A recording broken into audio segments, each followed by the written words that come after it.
हरे कृष्णा। तो हम प्रत्येक रविवार को श्रील प्रभुपाद लीलामृत से पढ़ते हैं और जिसका लेखन श्रील सत्स्वरूप दास गोस्वामी महाराज ने किया है। अध्याय 23 है और अध्याय का शीर्षक है श्रीमान प्राइस का मामला।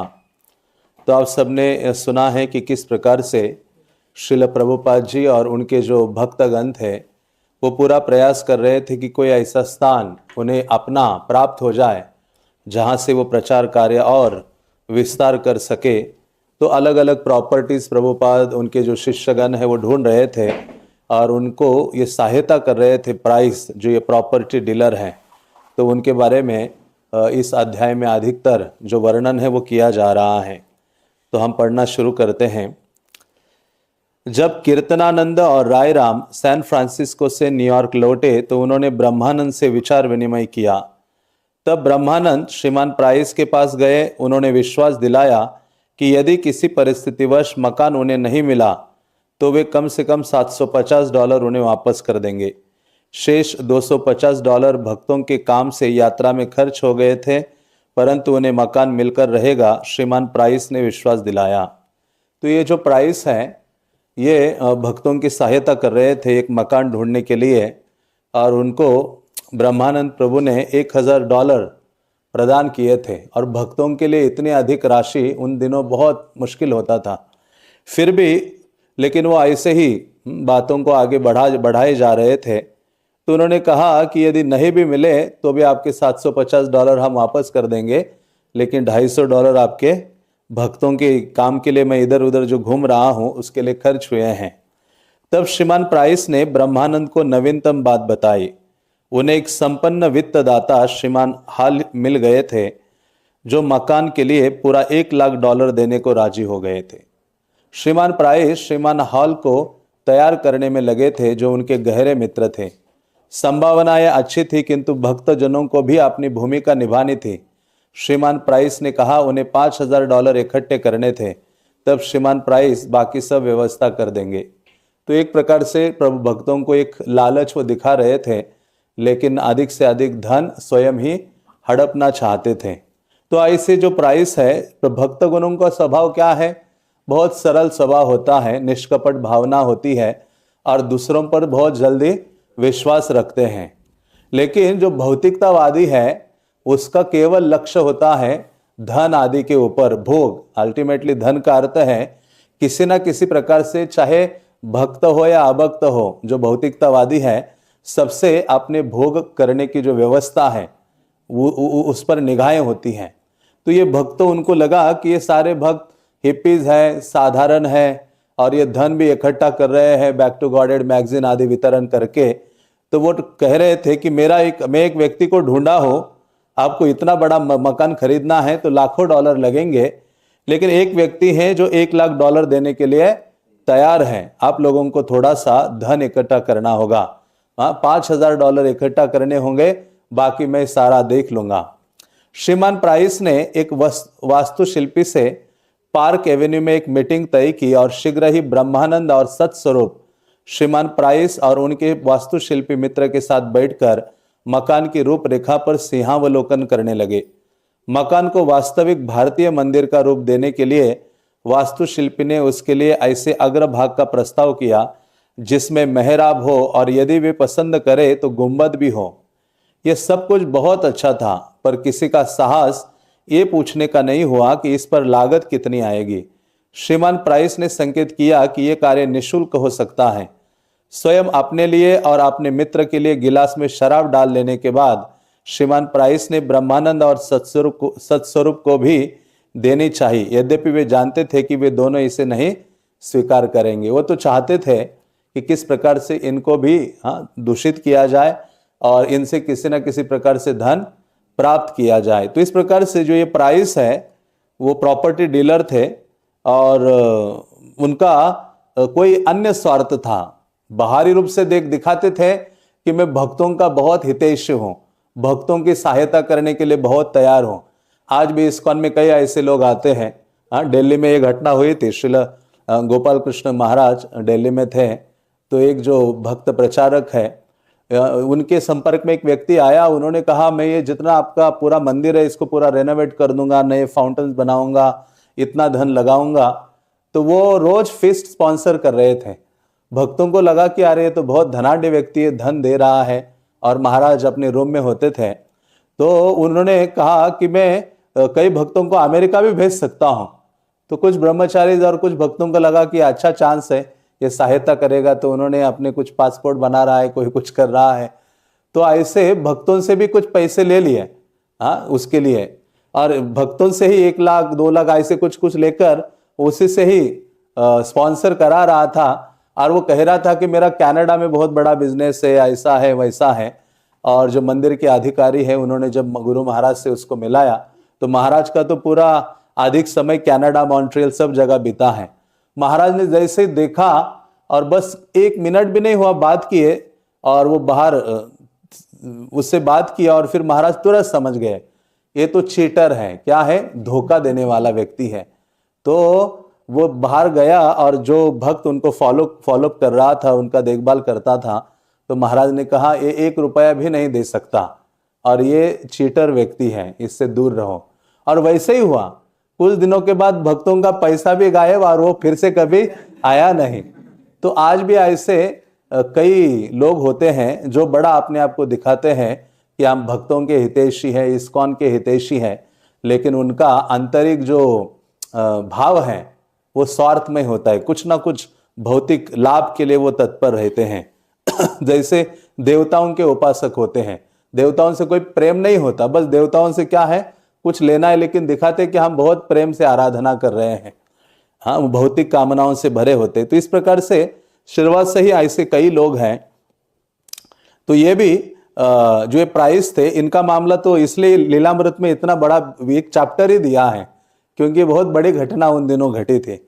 श्रीमान प्राइस और उनके मित्र ने टनटनाते गिलासों को उठाया। वे मुस्कुराए और शिष्टता पूर्वक गिलासों को छुआते हुए एक दूसरे के और दोनों लड़कों के स्वास्थ्य की शुभकामना के साथ हरे कृष्णा कहते हुए पी गए। हाँ, भक्त लोग वहां सामने हैं और उनके सामने ही शराब की अपने ग्लास एक दूसरे को टकराते हुए और हरे कृष्णा कहते हुए पी गए। तो प्रभुपाद, वैसे प्रभुपाद बहुत उदार स्वभाव के थे। हाँ, प्रभुपाद ने तो उनसे भी अधिक पति जीवों को कृष्ण की शरण में लाए हैं। तो प्रभुपाद कहा करते थे, यदि शराबी भी पीते समय ये समझे रसो हम अपसु कौन्तेय, इसका स्वाद कृष्ण है। कृष्ण कहते हैं ना, जल का स्वाद क्या हो, मैं हूं। तो हम जल पीते हुए भी ये स्मरण करते हैं कृष्ण का, तो भी कृष्ण भावना भावित हो सकते हैं। तो प्रभुपाद ने कहा, यदि कोई व्यक्ति शराब भी पी रहा है लेकिन वो कृष्ण का स्मरण भी कर ले तो धीरे धीरे शुद्ध हो सकता है। हाँ, तो क्योंकि कृष्ण नाम साधारण नहीं है, भगवान नाम बहुत शक्तिशाली है। लिफ्ट से नीचे उतरते हुए श्रीमान प्राइस ने भक्तों की भगवत भक्ति का उत्साहपूर्वक बखान किया। उन्होंने कहा कि दूसरे लोग ईश्वर के अस्तित्व के विषय में तर्क वितर्क कर सकते हैं, किंतु भक्तों का निजी अनुभव इस विषय में सबसे अधिक विश्वासोत्पादक चीज है। आपका व्यक्तिगत साक्ष्य, श्रीमान प्राइस ने विश्वास दिलाया, सर्वश्रेष्ठ तर्क है, ये बहुत शक्तिशाली चीज है। दोनों लड़कों ने सिर हिलाया। बाद में वे शराब के बारे में आपस में हंसते रहे, लेकिन तब भी उन्हें लगा कि ये लोग सहायता करना चाहते थे। तो भक्त, जो ये 2 भक्त थे सत्स्वरूप में, जिन्होंने ग्रंथ लिखा है, हाँ, सत्स्वरूप महाराज आज भी है, तो वो थे, और ब्रह्मानंद प्रभु, हाँ, ये दोनों प्राइस के साथ थे। तो ये सब वो पी रहे थे, उनके सामने बातें कर रहे थे, लेकिन भक्तों के हृदय में क्या भाव था, चाहे शराब भी क्यों ना पिए, ये क्या करेंगे, हमें सहायता करेंगे। जब श्रील प्रभुपाद को नवीनतम गतिविधियों का पता चला तो अपने शिष्यों की आशावादिता से वे सहमत नहीं हुए।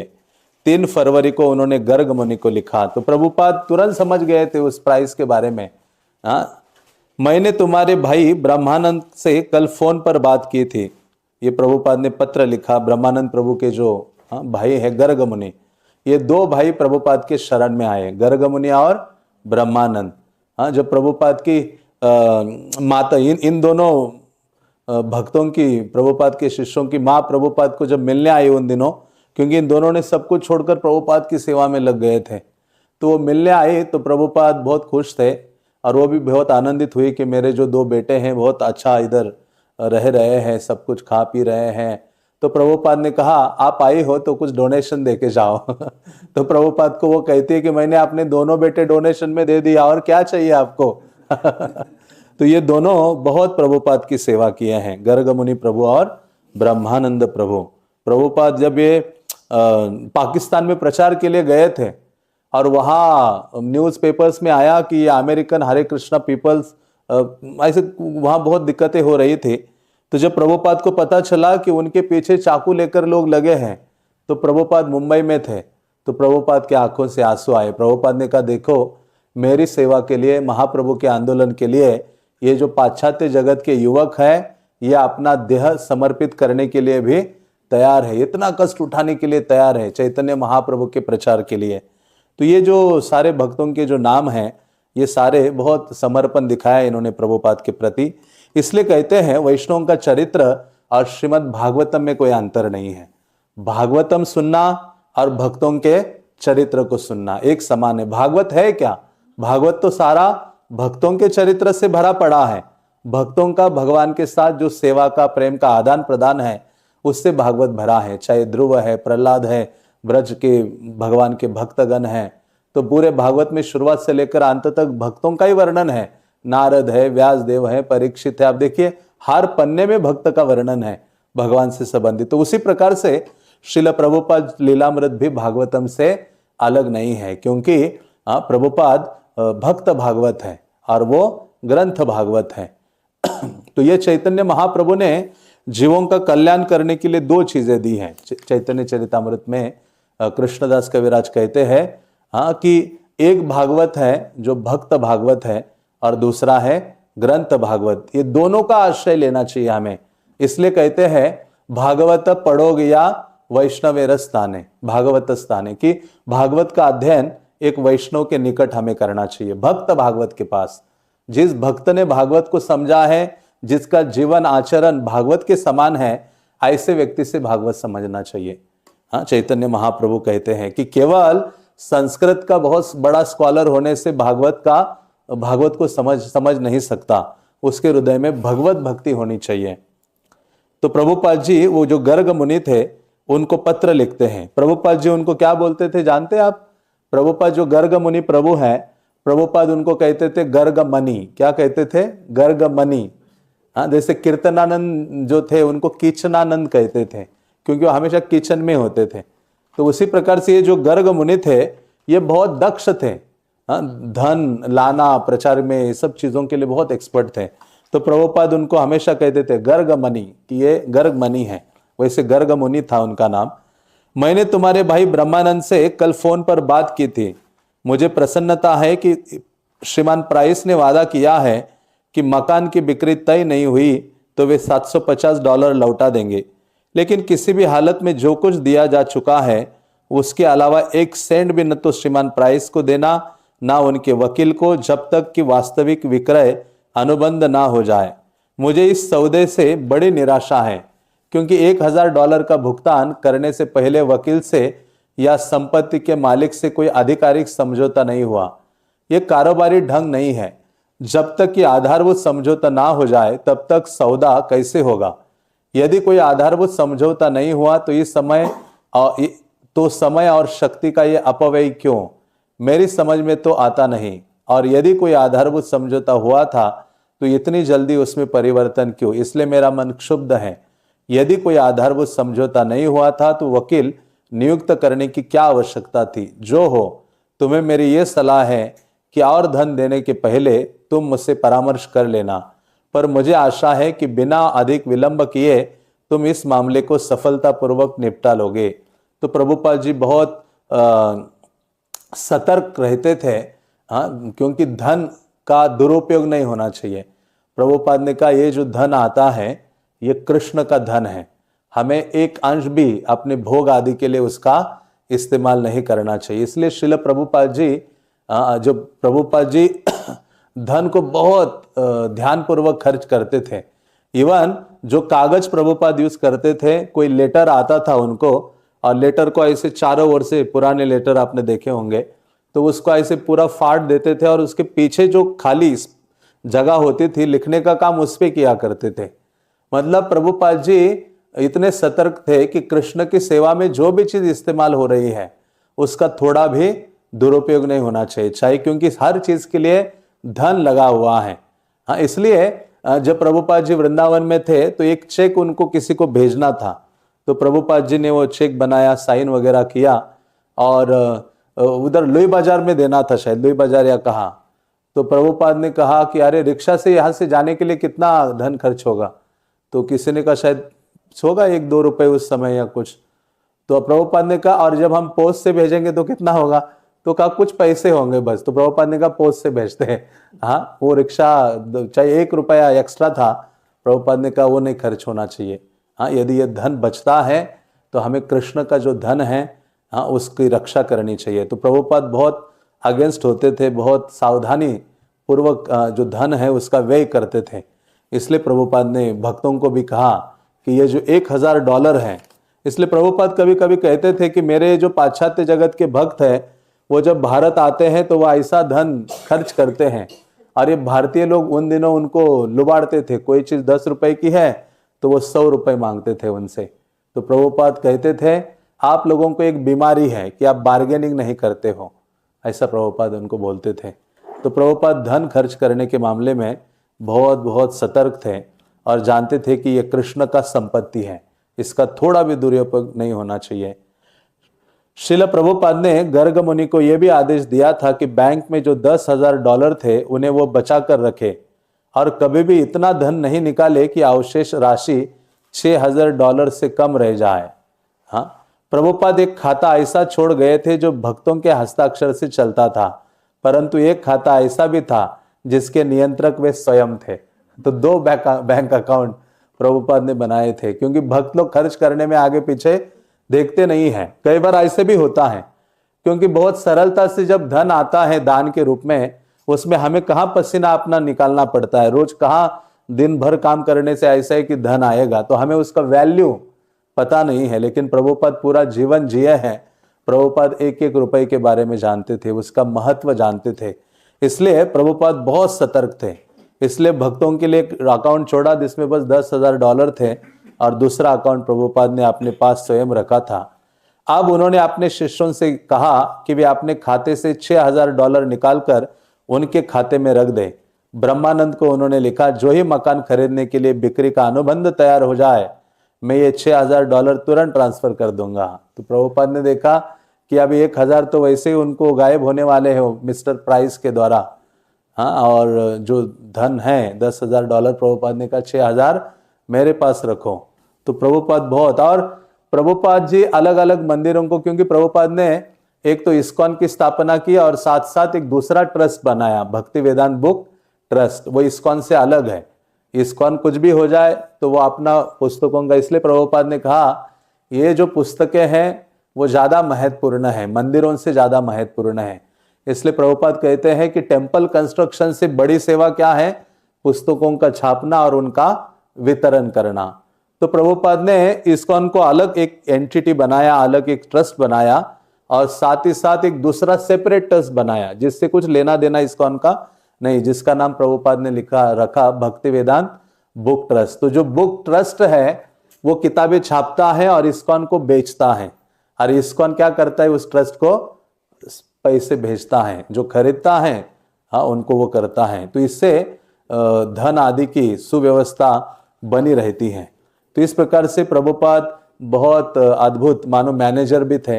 हाँ, सभी प्रकार के जो गुण हैं श्रील प्रभुपाद में दिखाई देते हैं, और अल्टीमेटली प्रभुपाद का सारा फोकस था धन आदि के द्वारा कृष्ण की सेवा करना। इसलिए प्रभुपाद कहते थे जब धन आ जाए वो कृष्ण की सेवा में खर्च हो जाना चाहिए, इधर उधर नहीं। और ज्यादा धन भी नहीं होना चाहिए मंदिर में। ज्यादा धन होगा तो बाकी कई सारे प्रॉब्लम शुरू हो जाएंगे। प्रभुपाद कहते जो आज धन आया वो कृष्ण की सेवा में प्रचार में खर्च हो, कल फिर से मांगने के लिए जाओ। हाँ, फिर से ऐसे हाथ पसार कर धन एकत्रित करो, डोनेशन कृष्ण की सेवा के लिए। 10 फरवरी को प्रभुपाद ने कीर्तनानंद को लिखा, तो एक पत्र और दिया है यहाँ। कीर्तनानंद जी को लिखते हैं प्रभुपाद, जहां तक मकान का संबंध है मेरी टिप्पणी सही थी कि कोई निश्चित समझौता नहीं है। ऐसे सौदे में हर चीज लिखा पढ़ी में होती है, किंतु लिखा पढ़ी में कोई चीज नहीं हो रही है, प्रत्युत हर चीज श्रीमान प्राइस के विश्वास पर हो रही है। इस समझौते को 1 मार्च 1967 तक पूरा कर ले और इस मामले को बंद कर दे। मैं समझता हूं कि इस संबंध में ये मेरा आखिरी शब्द है। तुम अभी सयाने लड़के हो और तुम अपने विवेक का इस्तेमाल करो और इस सौदे को अनिश्चित काल तक खींचे बिना पूरा कर डालो। यदि हम किसी तरह एक मकान खरीदने में समर्थ नहीं होते तो इसका मतलब यह नहीं है कि हम 26 सेकंड एवेन्यू में अपना कार्यकलाप बंद कर दे। इसलिए सब कुछ बंद करके वहां से सैन फ्रांसिस्को आने का कोई प्रश्न नहीं उठता है। तब 15 फरवरी को प्रभुपाद ने सत्स्वरूप को लिखा। तो प्रभुपाद जी ने मतलब जितने हमने ग्रंथ नहीं पढ़े उससे ज्यादा प्रभुपाद ने क्या कर दिए हैं, लेटर्स लिखे हैं। कई हजारों लेटर्स प्रभुपाद ने लिखे हैं और ये पूरा आंदोलन खड़ा किया, चलाया, शिष्यों को मार्गदर्शन प्रदान किया उन्होंने अपने पत्रों के माध्यम से। अभी इतनी भौतिक सुविधाएं आई है मोबाइल से तो भी इतनी कठिनाई है, लेकिन श्रील प्रभुपाद ने केवल लेटर्स लिख लिख के अपने शिष्यों को मार्गदर्शन प्रदान किया था। ब्रह्मानंद के पत्र व्यवहार से मुझे लगता है कि कई कारणों से मकान पाना हमारे लिए संभव नहीं है। प्रभुपाद पहचान गए थे कि ये जो प्राइस के द्वारा जो आप ढूंढ रहे हो मकान, वो मिलना मुश्किल है। तो प्रभुपाद जी अलग अलग भक्तों को ये जो लेटर है वो लिख रहे थे। तो सत्स्वरूप महाराज को लिखते हैं, मुख्य कारण यह है कि हमारे पास देने के लिए नकद धन नहीं है और अन्य कोई उस मकान में नकद धन नहीं लगाएगा, क्योंकि यह न तो पूरा है और न उससे कोई आमदनी है। मकान पाने की आशा निरी कल्पना है और श्रीमान प्राइस का आश्वासन झूठा है। तुम सब अबोध बालक हो जिन्हें संसार का कोई अनुभव नहीं है। यह धूर्त संसार तुम्हें कभी भी धोखा दे सकता है। इसलिए कृष्ण भावनामृत का सेवन करते हुए संसार से सावधान रहो। जब कृष्ण चाहेंगे तो मकान अपने आप हमको मिल जाएगा। तो प्रभुपाद जी जोर देते थे कि कई भौतिक चीजों को प्राप्त करने के लिए बहुत अधिक प्रयास नहीं करना चाहिए। अत्याहार प्रयास अच्छा, जो षड्वीर भक्ति विनश्यति, भक्तिमय जीवन में भी भौतिक चीजों को प्राप्त करने के लिए अत्यधिक प्रयास करते हैं तो उससे भी हमारे भक्ति से हम दूर रह जाते हैं। तो प्रभुपाद ने कहा, आप लोग जितना प्रयास कर रहे हो और कृष्ण की सेवा छोड़कर मानो धन इकट्ठा करने में लगे हो दिन रात, और यदि और मकान भी प्राप्त नहीं हो रहा है तो वो आशा छोड़ देनी चाहिए। हमें क्या करना चाहिए, केवल कृष्ण की सेवा पर ध्यान देना चाहिए। एक बार प्रभुपाद ने एक लेटर में कहा था, प्रभुपाद कहते हैं धन की चिंता मत करो, कृष्ण की सेवा की चिंता करो, धन अपने आप कृष्ण भेज देंगे। तो इस प्रकार से जो भक्त है सदैव कृष्ण की सेवा में लगा रहता है और कृष्ण उसकी व्यवस्था करते हैं। योगक्षेम वहां में हम, भगवान कहते हैं अनन्या चिंतयन्तो माम ये जना पर्युपासते ते। भगवान कहते अनन्य भावना से यदि कोई मेरा भजन करता है, सेवा करता है, तो जिसकी जो आवश्यकताएं हैं उसकी मैं पूर्ति करता हूं। तो प्रभुपाद यही अपने शिष्यों को वहां सैन फ्रांसिस्को से मार्गदर्शन कर रहे हैं। श्रील प्रभुपाद के संदेह की पुष्टि हो गई जब श्रीमान प्राइस ने उन्हें धन के लिए लिखा। यदि श्रीमान प्राइस के पास इतना धन था, प्रभुपाद ने तर्क किया, तो वे प्रभुपाद को धन के लिए क्यों लिख रहे हैं। 17 फरवरी को श्रील प्रभुपाद ने श्रीमान प्राइस को लिखा, यदि इस्कॉन को वास्तव में मकान खरीदना है तो उसके लिए बिक्री का अनुबंध करना पड़ेगा। यदि बिक्री का अनुबंध हो जाता है तो मेरे यहाँ के और न्यूयॉर्क के शिष्य जी जान से धन संग्रह करेंगे। अनुबंध के बिना हर चीज हवाई मालूम होती है और श्रीमान टाइडलर या उनके वकील अपनी बात को कभी भी बदल सकते हैं, जैसा कि वे पहले कर चुके हैं। श्रील प्रभुपाद का संदेश स्पष्ट था। यद्यपि ब्रह्मानंद की शिकायत थी कि पारस्परिक संपर्क अपर्याप्त था, स्थिति हमेशा बदल रही थी और ताजा परिवर्तनों की संपुष्टि प्रभुपाद से ब्रह्मानंद हमेशा प्राप्त नहीं कर पाते थे। स्वामी जी अपने आदेश पत्र में लिखते थे और यद्यपि उनके भक्त जो कुछ वे कहते उसका पालन हमेशा करते थे, लेकिन जब तक उनका पत्र पहुंचे परिस्थिति प्राय बदल गई होती थी। नई सूचना मिलने पर कभी कभी स्वामी जी भी अपना मत बदल देते थे। कभी ऐसा भी होता कि ब्रह्मानंद टेलीफोन करते और स्वामी जी उपलब्ध ना होते। ब्रह्मानंद सैन फ्रांसिस्को के शिष्यों द्वारा स्वामी जी तक संदेश पहुंचाना ठीक नहीं समझते थे, क्योंकि वे जानते थे कि वे उन शिष्यों के मन में पूरे सौदे के प्रति संदेह था। यदि न्यूयॉर्क को मकान मिल जाता है तो सैन फ्रांसिस्को $1000 का अनुदान देना पड़ेगा, और सैन फ्रांसिस्को के शिष्यों की कृष्ण की सेवा में धन खर्च करने की अपनी योजना थी। श्रीमान प्राइस ने न्यूयॉर्क के शिष्यों को संकेत से बताया कि हो सकता है कि स्वामी जी न समझ पा रहे हो कि अमेरिका में सौदेबाजी कैसे होती है। उनके प्रति पूरा सम्मान जताते हुए उन्होंने कहा कि महामहिम श्रील प्रभुपाद से किसी अन्य देश की वित्तीय व्यवस्था की बारीकियों को समझने की आशा नहीं की जा सकती, और क्रय अनुबंध के लिए महामहिम की प्रार्थना वैसी ही है जैसा श्रीमान प्राइस के शब्दों में घेरेदार लहंगे से बाहर जाना। ब्रह्मानंद और सत्स्वरूप नहीं जानते थे कि इसका क्या उत्तर दे। श्रीमान प्राइस की टिप्पणी उन्हें निंदापूर्ण लगी, किंतु ब्रह्मानंद और सत्स्वरूप श्रीमान प्राइस द्वारा किए गए वादों में फंसे हुए थे और वे उनसे मिलते रहे। वे श्रीमान प्राइस से मिलते थे और तब हरे कृष्ण कहते हुए सेकंड एवेन्यू को सबवे ट्रेन से लौट जाते थे। श्रील प्रभुपाद लगभग हर दिन न्यूयॉर्क के कई शिष्यों को लिखते रहते थे। 18 फरवरी को उन्होंने एक पत्र ब्रह्मानंद को लिखा जिसके सिरे पर गोपनीय टंकित था। तो वो पत्र इस प्रकार से है: यदि आप समझते हैं कि वे हमारे लिए धन प्राप्त कर सकेंगे, यदि आप समझते हैं कि इस समय तक जो कुछ हुआ है उससे आशा का कुछ आधार बनता है, तब आप वार्ता चलाते रहें जैसा कि वे कर रहे हैं, लेकिन उनके किसी भी तर्क में फंसकर कृष्ण के लिए उन्हें एक छदाम भी न दे। हो सकता है वे भरसक कोशिश कर रहे हो, लेकिन वे इसे कर नहीं सकेंगे, ये मेरी सच्ची राय है। तो प्रभुपाद पहचान गए थे कि ये जो प्रॉपर्टी डीलर मिस्टर प्राइस है वो केवल भक्तों को आशा दे रहा है, और अंतिम उसकी उद्देश्य क्या है? भक्तों को ठगना और भक्तों के द्वारा धन प्राप्त करना। तो श्रील प्रभुपाद ने कहा कि ये कृष्ण का धन है, एक छदाम, $1 भी उनको नहीं प्रदान करना चाहिए। न्यूयॉर्क में और अधिक हानि से बचने के लिए प्रभुपाद ने सैन फ्रांसिस्को में अपना सक्रिय प्रचार कार्य जारी रखा। मुकुंद और अन्य शिष्य उनके लिए अनेक कार्यक्रम लाते थे और समारोह प्राय बहुत उत्साहपूर्ण होते थे। उसी गोपनीय पत्र में जिसमें स्वामी जी ने ब्रह्मानंद को श्रीमान प्राइस आदि से वार्ता चलाने की युक्ति बताई थी, उन्होंने बे क्षेत्र के कॉलेजों में होने वाली शानदार सफल सभाओं का भव्य वर्णन किया। ये सभाएं, उन्होंने कहा, टॉम्किंस स्क्वायर पार्क में होने वाले आश्चर्यजनक कीर्तनों के समान थी। कृष्ण भावनामृत के प्रसार का तरीका यह है, यह नहीं कि जमीन जायदाद के धोखेबाज एजेंटों के साथ वार्ता के जाल में फंसा जाए। तो प्रभुपाद जी कहते थे इसका उद्देश्य, कृष्ण भावना का प्रचार करने का उद्देश्य तो यही है कि जैसे सैन फ्रांसिस्को में प्रभुपाद कर रहे थे, अलग अलग कॉलेजों में, अलग अलग स्थानों में जाकर प्रभुपाद प्रवचन दिया करते थे। तो प्रभुपाद कहते हैं ये सबसे अच्छी विधि है प्रचार करने की, ये नहीं कि अलग अलग मकान खरीदी किए जाए। तो प्रभुपाद लिखते हैं, मैं हिमालयन एकेडमी से प्राप्त एक पत्र की प्रतिलिपि संलग्न कर रहा हूं। तुम देखोगे कि वे लोग हमारे शांति आंदोलन की सराहना किस प्रकार कर रहे हैं। इसी प्रकार हमें अपना कार्य बढ़ाना है।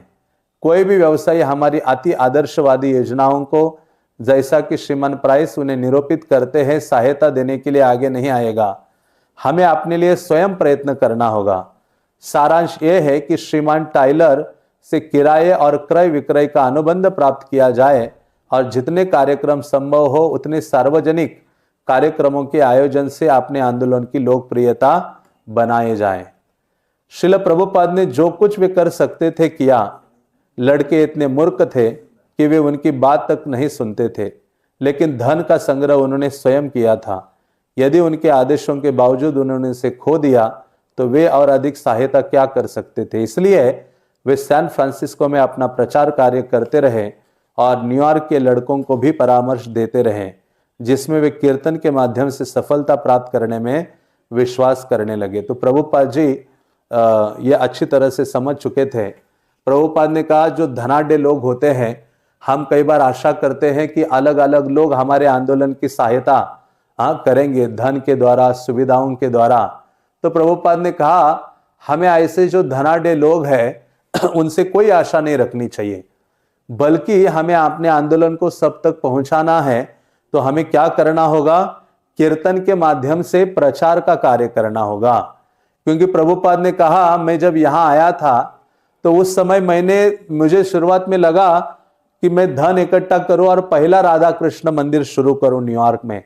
मैं अपने गुरु भाइयों को लिख रहा था, भारत के अलग अलग धनाढ्य लोगों को पत्र लिख रहा था कि आप क्या कीजिए, थोड़ा सा धन का अनुदान मुझे प्रदान कीजिए।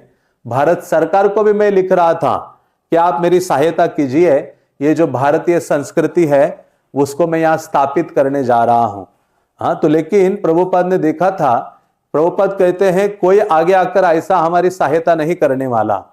हमें क्या करना है? कृष्ण को संतुष्ट करना है। और कृष्ण को संतुष्ट करने का कार्य क्या है? कीर्तनीय सदा हरि। ये जो कीर्तन है उसका जितना अधिक हो सके कीर्तन अरेंज करो, जितना अधिक हो सके कीर्तन के माध्यम से सार्वजनिक स्थानों में प्रचार का कार्य करो। और जब ये कीर्तन के माध्यम से प्रचार होगा तो धीरे धीरे हमारे पास धन भी अपने आप आने लगेगा। तो ये बहुत महत्वपूर्ण है। जितनी मात्रा में कृष्ण संतुष्ट होंगे उतनी मात्रा में भगवान हमारी सहायता करेंगे। और कलियुगा में भगवान को संतुष्ट करने का सर्वोच्च साधन है हरे कृष्णा कृष्णा कृष्णा हरे हरे, हरे राम राम राम हरे हरे। तो प्रभुपाद ने कहा ये जो लड़के हैं सारे गलत दिशा में जा रहे हैं। प्रभुपाद ने कहा सबसे अच्छा है कि हमें सफलता केवल एक ही चीज से मिल सकती है और वो है संकीर्तन के द्वारा, कीर्तन के माध्यम से। क्योंकि प्रभुपाद ने अपने जीवन में देखा था, प्रभुपाद ने सारे उपाय कर दिए, लेकिन प्रभुपाद जी करताल हाथ में लेकर जाकर अमेरिका के उस पार्क में जाकर बैठ गए और कीर्तन करने लगे। जैसे ही कीर्तन करना शुरू किया वैसे ही आंदोलन का जो वृक्ष है धीरे धीरे धीरे बड़ा होने लगा। तो उसी प्रकार से प्रभुपाद ने जो कहा है वो उस समय के लिए नहीं बल्कि आज भी वो लागू होता है कि हमें धनाढ्य व्यक्तियों से आशा नहीं करनी चाहिए। हमें किस पर निर्भर होना चाहिए? कृष्ण पर निर्भर होना चाहिए। ये नहीं कि कोई धनाढ्य व्यक्ति के आगे पीछे करने से वो हमारी सहायता करेगा, बल्कि हमारी सहायता स्वयं कृष्ण करेंगे जब हम कीर्तन का सहारा लेते हैं, कीर्तन का आश्रय लेते हैं। तो इस प्रकार से लीलामृत का ये जो 23वां अध्याय है यहाँ पूरा होता है। और अध्याय 24 है जिसका शीर्षक है नई जगन्नाथपुरी, न्यू जगन्नाथपुरी। तो ये बहुत सुंदर अध्याय है, बल्कि ये जो नाम ही इतना विशेष है, नई जगन्नाथपुरी। प्रभुपाद जी ऐसे आचार्य हैं, ऐसा कार्य किसी ने नहीं किया कि धाम को यहां से उठाकर डायरेक्ट पाश्चात्य जगत में स्थापित कर दिया। नया जगन्नाथपुरी, न्यू वृंदावन, न्यू ऐसे कितने सारी चीजें प्रभुपाद ने स्थापित की। तो यह अध्याय है नई जगन्नाथपुरी। श्रील प्रभुपाद ने गले तक जर्सी के ऊपर एक स्वेटर पहना, एक चादर कंधों के चारों ओर लपेट लिया और कुछ शिष्यों के साथ वे अपने कमरे से चल पड़े। मौसम सुहावना था और नीले मेघ शून्य आकाश से उन्हें भारत की याद आई। 1 घंटा पहले उन्होंने कुछ भक्तों को कीर्तन आरंभ करने के लिए आगे भेजा था और अब एक लड़की दौड़ती हुई उनके पास वापस आ गई थी। आवेश पूर्वक उनका दरवाजा खटखटाते हुए वो बोली, स्वामी जी वहां बहुत सारे लोग हैं। तो प्रभुपाद जी तैयारी हो गए थे। कुछ मिट्टी के मृदंग जो उन्होंने कई महीने पहले कलकत्ता से मंगाए थे हाल में ही पहुंचे थे। तो उस दिनों प्रभुपाद ने आंदोलन शुरू किया तो वो डुगडुगी था, एक छोटा सा, एक हाथ से ऐसे बजाया करते थे, छोटा सा था। प्रभुपाद वो बजा के कीर्तन करते थे, या एक करताल था। और वहां तो मृदंग बजाने वाला कोई नहीं था, फिर भी प्रभुपाद ने मृदंग कलकत्ता से मंगा लिए हैं अभी जगन्नाथ की सेवा के लिए, मिट्टी के मृदंग। कुछ मिट्टी के मृदंग जो उन्होंने कई महीने पहले कलकत्ता से मंगाए थे हाल ही में पहुंचे थे। आज पहला अवसर होगा जब वे अमेरिका में मिट्टी के असली मृदंगों को बजाएंगे जिन्हें उन्होंने कपड़े में लपेटवा दिया था। उन्होंने लड़कों को आगाह कर दिया कि वे सावधान रहें क्योंकि मिट्टी के मृदंग जल्दी टूट जाते हैं। तो मतलब इस आंदोलन में हर जो चीज है वो प्रभुपाद ने इंट्रोड्यूस की है और प्रभुपाद ने अपने स्वयं से सिखाई है। पार्क थोड़ी दूर पर था और आदत के अनुसार प्रभुपाद अपने युवा अनुगामियों से तेज चल रहे थे। वे फेडरिक स्ट्रीट पार करके स्टानलिन पहुंचे, जहां मालपुए की दुकान नुक्कड़ से वे मुड़े। हाँ, तो प्रभुपाद इतने वृद्ध थे, लेकिन उनके शिष्यगण कहते थे कि प्रभुपाद चलने में बहुत तेज थे, हमें कई बार उनके पीछे दौड़ना पड़ता था। तो कई बार प्रभुपाद की ये सारी जब लीलाएं भक्तगण सुने थे उन दिनों, जो अलग अलग शहरों में रहते थे, प्रभुपाद को देखा नहीं था, लेकिन प्रभुपाद के बारे में इतना कुछ सुना था, उनके शिष्यों के बारे में सुना था। वो अमेरिकन इतने हट्टे कट्टे बड़े बड़े हाइट वाले, तो वो भक्त केवल सुने थे, देखा नहीं था प्रभुपाद को। उनको लगा कि इतने जो बड़े बड़े नव युवा हैं, हट्टे कट्टे इतने ऊंचे, उनको कंट्रोल करने वाला व्यक्ति भी बहुत ऊंचा होगा, हट्टा कट्टा होगा। तो एक बार जब किसी शहर में प्रभुपाद पहुंचे और वहां एयरपोर्ट से बाहर आए, भक्तों ने प्रणाम करके उठ के खड़े हुए, तो देखा कि जिस व्यक्ति के बारे में हम सोच रहे थे बड़ों बड़ों को जो कंट्रोल करता है, जिनके चरणों में सब कूद पड़ते हैं, शरण लेते हैं, देखते कि उनकी हाइट तो क्या है, बहुत छोटी है। हाँ, लेकिन उन्होंने अपने प्रेम के द्वारा, सेवा के द्वारा सबको कंट्रोल किया था। तो ऐसे प्रभुपाद जी चलते भी थे, तो भक्त कहते हैं कि हमें उनके पीछे दौड़ना पड़ता था। जहां मालपुए की दुकान की नुक्कड़ से वे मुड़े, यह वही दुकान थी जहां हेल्स एंजल्स बहुत बार आते थे और जहां कुछ भक्त अब भी कभी कभी जाया करते थे। स्टानियन से आगे केजर स्टेडियम के कार पार्क से वे शीघ्रता पूर्वक आगे बढ़े। स्टेडियम आगे दिखाई दे रहा था। वॉलेन स्ट्रीट के चौराहे पर प्रभुपाद की गति वैसी ही तेज थी। वे तनिक भी रुके नहीं और ट्रैफिक लाइट की ओर देखने की भी परवाह उन्होंने नहीं की। एक लड़के ने उनकी बाहें पकड़ ली। ठहरिए स्वामी जी, लाइट है। किंतु स्वामी जी ने तेजी से सड़क पार कर ली। हाँ, जो सिग्नल होता है प्रभुपाद ने देखा नहीं। हाँ, रेड लाइट थी तो भी चल के पहुंच गए उस पार। जब वे स्टानियन से हेड स्ट्रीट की ओर बढ़ रहे थे तब पार्क दाई ओर आया। वे बत्तखों के एक तालाब को पार करते हुए पार्क में प्रविष्ट हुए। तालाब में एक फवारा था और उसके बीच के टापू पर बेंत का एक पेड़ लगा था। वे लंबे रेडवुड और यूकेलिप्टस के पेड़ों से आगे बढ़े जो आसपास के वातावरण को सुगंध से भर रहे थे। वहां द्विफल, बांस, एश के भी पेड़ थे और झाड़ियां थी जो फूल रही थी। प्रभुपाद ने कहा कि यह पार्क बंबई के पार्कों से मिलता जुलता है और नगर एक पवित्र स्थान के समान है, क्योंकि उसका नाम सेंट फ्रांसिस के नाम पर रखा गया था। जो सैन फ्रांसिस्को जिसको कहते हैं, तो जो वहां के संत थे फ्रांसिस, उनके नाम से रखा था। वे एक 50 फुट लंबी सुरंग में प्रविष्ट हुए जिसमें छत से हिमलुम्बियां लटक रही थी। अब ये जो वर्णन आप देख रहे हैं, हर छोटी छोटी चीजों का वर्णन, बत्तख है, पेड़ पौधे हैं, झाड़ियां हैं, तो ऐसे लग रहा है मानो सतस्वरूप महाराज जिन्होंने ग्रंथ लिखा है, प्रभुपाद के पीछे पेन पेपर लेके ही चल रहे थे कि बत्तख कहाँ है, पेड़ पौधा कहाँ है, पंछी कहाँ उड़ रहे हैं, कौन सी दिशा से कौन सी आवाज आ रही है। हाँ, तो ये वास्तव में जब ये लीलामृत लिखा गया, और ये लीलामृत इतना अद्भुत ढंग से लिखा है, हाँ, बहुत विशेष है। इतनी डिटेल प्रभुपाद के बारे में उन्होंने प्रदान की है, तो ये साधारण कार्य नहीं है। भगवान ने क्या किया है, लिखवाया है। भगवान अपने भक्त का गुणगान कराना चाहते प्रभुपाद का, इसलिए सतस्वरूप दास गोस्वामी महाराज के माध्यम से प्रभुपाद ने ये ग्रंथ लिखा, भगवान ने ये ग्रंथ लिखा है। जैसे चैतन्य चरितामृत लिखा गया था, महाप्रभु का गुणगान किसने लिखा था, कृष्णदास कविराज गोस्वामी। तो वो तो कह रहे थे कि मैं तो कैसे लिख पाऊंगा, मैं 90 साल की आयु थी उनकी, 90 ईयर्स। आप सोचिए, और इतना विशाल, हम तो पढ़ ही नहीं पा रहे चैतन्य चरितामृत। उन्होंने 90 साल की आयु में लिखने के लिए उनको सारे वृंदावन के भक्तों ने निवेदन किया कि आपने तो सारे महाप्रभु की लीला चरित्र को सुना है रघुनाथ गोस्वामी के कंठ से, आप योग्य हो, आप लिख लीजिए। तो कहते मेरे तो योग्यता नहीं है। तो मदन मोहन के पास गए। मदन मोहन जी हैं हमारे, वहां गए, उनको प्रणाम किया। भक्त लोग उनके साथ चले थे, और जब मदन मोहन को कहा कि इन भक्तों ने आदेश दिया है मुझे, आप कृपा कीजिए ताकि मैं लिखूं, तो जैसे ऐसा बोले कृष्णदास कविराज, उसी क्षण मदन मोहन के गले से माला टूटकर गिर जाती है। इसलिए वो कहते हैं, ये ग्रंथ लिखाए मोरे मदन मोहन। कहते ये जो ग्रंथ किसने लिखा है, चैतन्य चरितामृत, मदन मोहन ने लिखा है। तो उसी प्रकार से जब प्रभुपाद जी आप प्रकट हो गए, तो पूरे इस्कॉन में लगा कि प्रभुपाद का चरित्र लिखित रूप में अवेलेबल होना चाहिए सभी भक्तों के लिए। तो कौन ऐसा है, कौन कर सकता है ये महत् कार्य, तो सब भक्तों ने, जेबीसी इस्कॉन के बड़े बड़े सीनियर वैष्णव ने सत्स्वरूप महाराज को कहा, वो दक्ष थे इन चीजों में।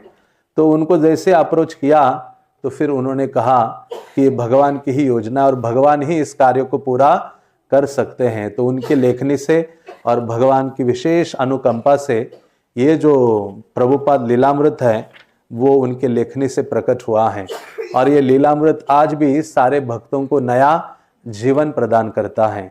इसलिए भगवत भक्ति में हमें अनुत्साहित हो जाए, ढीले हो जाए, फिर से उत्साह चाहिए, निष्ठा चाहिए, दृढ़ता चाहिए, गंभीरता चाहिए। हाँ, तो क्या करना होगा? प्रभुपाद लीलामृत को पढ़ना होगा। जैसे पढ़ेंगे वही उत्तेजना, वही प्रेरणा और शरणागति का भाव हमारे हृदय में आ जाएगा। तो ऐसे श्रील प्रभुपाद जी अभी सैन फ्रांसिस्को में अपने भक्तों के साथ चल रहे हैं। ठीक सामने घास का मैदान था जो छोटे छोटे डेजी और तिप्तिया चारे के पौधों से ढका था और किनारे पर रेडवुड और जब वे घास के मैदान में प्रविष्ट हुए तो उन्होंने एक ढालू पहाड़ी देखी जो सैकड़ों युवा युवतियों से भरी थी। कुछ बैठे थे, कुछ लेटे थे, कुछ सुस्ता रहे थे, कुछ सिगरेट पी रहे थे, कुछ फ्रिज भी खेल रहे थे और कुछ मैदानों के चारों ओर घूम रहे थे और पहाड़ी के नीचे मैदान में उनका कीर्तन चल रहा था। तो इस प्रकार से श्रील प्रभुपाद जी वहां पहुंचते हैं। घास का मैदान सर्वप्रिय स्थान था। लोग चिड़ियाघर या टेनिस कोर्ट जाते हुए इसमें से गुजरते थे, किंतु आज बहुत से पथिक वहां रुक गए थे और समूह बनाकर लगभग 200 फुट की दूरी से कीर्तन सुन रहे थे। और नजदीक कीर्तन के करीब 50 फुट दूर एक दूसरा समूह था जो अधिक ध्यान से सुन रहा था। तब स्वयं कीर्तन मंडली थी। वे प्रभुपाद के शिष्य और दर्जनों की संख्या में युवा हिप्पी थे जो एक दूसरे से सटकर बैठे हुए कीर्तन कर रहे थे और अन्य लोग पास में खड़े ताली बजा रहे थे और ढोलक और करतालों की ताल के साथ झूम रहे थे। तो इस प्रकार से यहाँ कीर्तन का वर्णन करते हैं। कीर्तन के क्षेत्र में पताकाएं लगी थी। 4 फुट लंबी, 3 फुट चौड़ी ये पताकाएं भक्तों द्वारा बनाई गई थी और उन पर भिन्न भिन्न धर्मों के चिन्ह बने थे। एक चमकदार लाल रंग की पताका जिसमें एक पीले तारे और इस्लाम के अर्धचंद्र का चिन्ह था, जमीन में गड़े 10 फुट बांस से लहरा रही थी। उसकी बगल में एक पीले नीले रंग की पताका फहरा रही थी जिसके मध्य में गहरे नीले रंग का स्टार ऑफ डेविड अंकित था और उसकी बगल में एक और पीले रंग की पताका थी जिस पर संस्कृत में ओंकार लिखा था। तो इस प्रकार से वहाँ का जो वातावरण है, कीर्तन के साथ साथ कई सारी पताकाएं आदि लगाई रखी थी और श्रील प्रभुपाद जी वहाँ कीर्तन में शामिल होने के लिए पहुँच रहे थे क्योंकि उनके भक्तों ने वहाँ कीर्तन की शुरुआत की थी। बल्कि जब प्रभुपाद जी ने न्यूयॉर्क में सबसे पहले कीर्तन शुरू किया था और हर समय प्रभुपाद ही जाया करते थे, लेकिन एक समय ऐसा आया प्रभुपाद ने कहा हर बार मुझे जाने की आवश्यकता नहीं है, आज आप भक्त क्या करो, मुझे यहाँ छोड़कर आप चले जाओ और जैसे मैंने किया है वैसा करने का प्रयास करो। तो भक्त लोग उत्साहित थे और थोड़ा सा वो भी थे कि हम प्रभुपाद के बिना कैसे कर सकते हैं, लेकिन उन्होंने सोचा कि ये प्रभुपाद की आज्ञा है। तो वो सारे भक्तगण जाते हैं उस गार्डन में जहाँ प्रभुपाद कीर्तन करते हैं। ये भक्तगण वहाँ कीर्तन करते हैं, नाचते हैं, गाते हैं और इतने आनंदित होते हैं कि जब वापस आते हैं, जैसे वापस आते तो प्रभुपाद बहुत उत्साहित थे सुनने के लिए कि कैसे प्रचार हुआ। तो भक्तों ने आकर कहा कि प्रभुपाद जी आज हजारों की संख्या में लोग वहां कीर्तन के लिए एकत्रित हो गए थे। तो प्रभुपाद बहुत आनंदित होते। प्रभुपाद ने कहा जैसा मैंने किया है वैसा ही आप सबको करने का प्रयास करना चाहिए और उसी में ही आपको सफलता मिलेगी। तो प्रभुपाद के जो भक्तगण थे उन्होंने प्रभुपाद की आज्ञा का पालन किया और ये जो आंदोलन है आगे बढ़ना शुरू रहा। हरे कृष्णा कृष्णा कृष्णा हरे हरे, हरे राम राम राम हरे हरे। श्रील प्रभुपाद लीलामृत के पतित पावन श्रील प्रभुपाद के निताय गौर प्रेमानंदे। हरे कृष्णा कृष्ण कृष्ण